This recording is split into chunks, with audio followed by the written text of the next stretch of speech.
What is going on, guys? Welcome back to another video here on Mets Central. And the New York Mets have acquired Jose Siri from the Tampa Bay Rays in exchange for Eric Orze, which is a little surprise, but it's also not too surprising, which I will explain in a few minutes. But before we jump into everything, please be sure to leave a like on the video if you do enjoy. Subscribe if you guys are new, especially if you're Met fans, and turn on your notifications so you know when I upload or go live on the channel.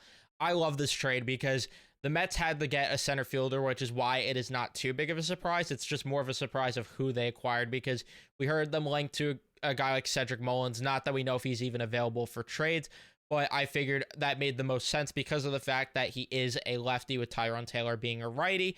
You needed to get another center fielder in here. I thought it was a match made in heaven. But they end up getting Jose Siri, which I'm not complaining about considering the price it would have cost to keep Harrison Bader back, or to bring Harrison Bader back and keep his services, or to get a Michael A. Taylor, who is probably the next best center fielder, because outside of that, there's really not a lot out there on the free agent market.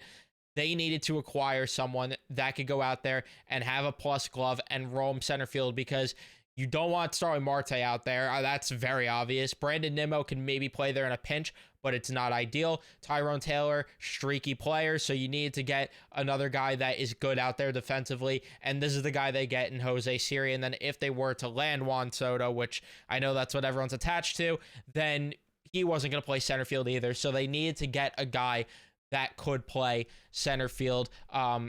Whether they bring in Soto or not, whether anyone else they bring in to play the corner outfield comes in, they needed to do this because of the fact that it was going to cost a lot to get a center fielder on the free agent market. But yeah, this is a guy that is not great offensively, very great defensively. He is a plus glove, and it is going to be fun to watch him play in the outfield. As much as it was fun to watch Harrison Bader at points make routine catches, Jose Siri could fly out there, and he's a guy that could fly on the base pass as well. So he's a guy that I anticipate stealing a lot of bases, coming in the pinch run a lot. He's in the 99th percentile in sprint speed in terms of his fielding numbers on Baseball Savant.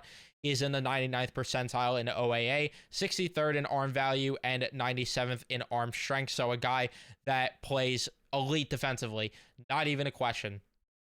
The problem comes down when you look at his offense, but you're not bringing him here to play offense and put up, Barry Bonds numbers. You're not even looking for him to put up league average numbers. You just need him to be respectable at the plate. And if they could get anything close to what he was in 2023, I will take that any day of the week. He had 105 OPS plus, 761 OPS, 494 slugging, 267 on base percentage, a 222 average with 25 home runs, 56 RBIs, and 12 stolen bags. And then this past year, he had 18 home runs, 47 RBIs, a 187 average, 255 on base, 366 slugging, an OPS of 620, and a OPS plus of 76. So if he could get in the 700 range for his OPS and maybe draw up the on-base percentage, I like that a bit more. But he is a guy that is known to not draw a lot of walks. I mean, he has been sub 300 on-base percentage-wise his entire career, outside of 21 games in his first season in the major leagues.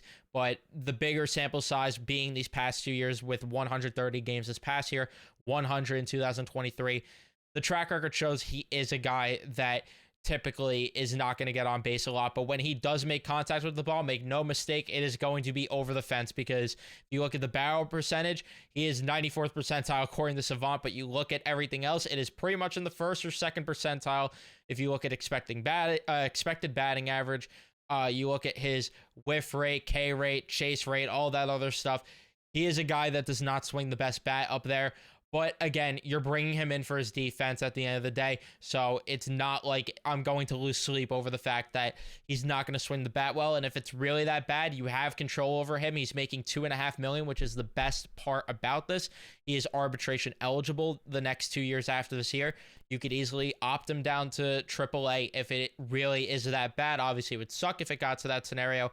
But if it was to be that bad, there is that world. And to lose Eric Orze for Jose Siri, as much as I love Orze in terms of the story, because obviously I feel for him in terms of all that stuff, and it's amazing what he had to overcome to get to the major leagues.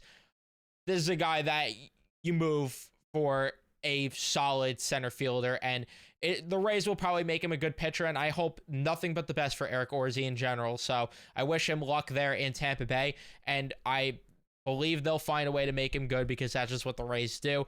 But this is an arm that I'm not losing sleep over because of the fact that the Mets already have a good amount of controllable arms that they've picked up throughout the entire offseason thus far. And if in general you just look at what they had this past year, Orze was a guy that didn't even get called up that often. It was only for just under 2 innings. He had a 21 ERA with a 3 whip. I mean, it is what it is. Again, I wish him nothing but the best, but you do this trade every time that you get the chance to. You get a legit center fielder in here that this team needs desperately. And now it brings an interesting question where if they are to acquire any corner outfielders besides it being Juan Soto, what happens to Starling Marte? Because are they going to carry 5 outfielders again going into this year like we saw last year, with it being Marte, Nimmo, Bader, Taylor, and who am I forgetting? DJ Stewart was the last guy that was playing in the outfield every now and then. Are they going to do that again, or are they going to trim down the amount of outfielders and maybe we see a guy like Starling Marte departure and they shed that salary? Who knows? I'm excited to see, though, the way the rest of this offseason goes, but let me know all your thoughts in the comment section down below. Would love to hear from you guys. Don't forget to leave a like if you haven't. Don't forget to subscribe. Turn on your notifications so you know when I upload or go live next, and I'll see you guys in the next one.